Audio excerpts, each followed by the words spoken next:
How's it going, everyone? Today we're going to be going over the final lesson for weak verbs. Again, I'm going to revamp a lot of the material, a lot of the things. I know that this is a very small board. I'm pretty much just putting out the material out there, and then I'm going to buy a bigger board and you guys will be able to see this in a different manner.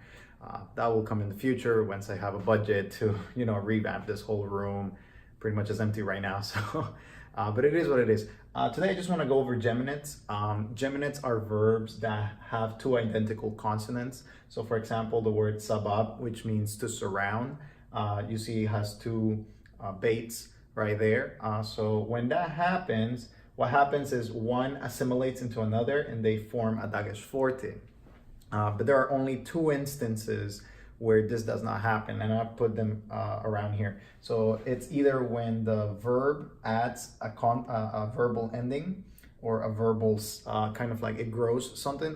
If you go back to first yod or in first vav explanation, you'll see that sometimes they grow different things. Again, these roots are very stems.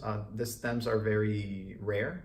Even the roots are very rare. You don't have a lot of biconsonantals in the Hebrew language. But when it comes to the stem, when the polal shows up, the poel and the poal show up, then you're going to have a holem vav between the first root consonant and the second root consonant, and then the one that was hiding here with the Dagesh Forte will show up again. So that's one instance when something grows in between these two.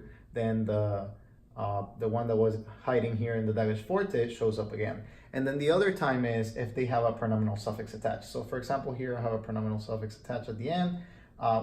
The Dagesh Forte shows up again as a bait. So geminates, again, they still apply. You're Fantastic Four, all of the rules, the haze for the hifil. There's no PL and pual, it's poel and poal. But again, you can follow with the sounds. So for example, sovev and sovav. So sovev will be poel and sovav will be poal. So that's pretty much what you do, what you follow. There's not much emphasis besides that. Again, even in the poel and the poal, you'll be able to identify the perfect, right? It will still have the endings at the end. The imperfect will have the prefixes and all of the other stuff, like the pronominal suffixes will come up, but I'm talking about the infinitive construct, infinitive absolute. You're still going to have the prefixes that come before the bekale. Go to those lessons if you don't know what I'm talking about.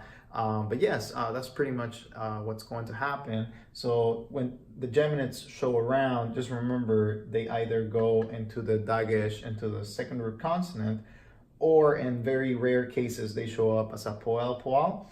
And the big thing to remember, I will say, is that when they have attached a pronominal suffix, the Dagesh Forte shows up again. I guess the only place that you can be confused is when the PL and the poal, right?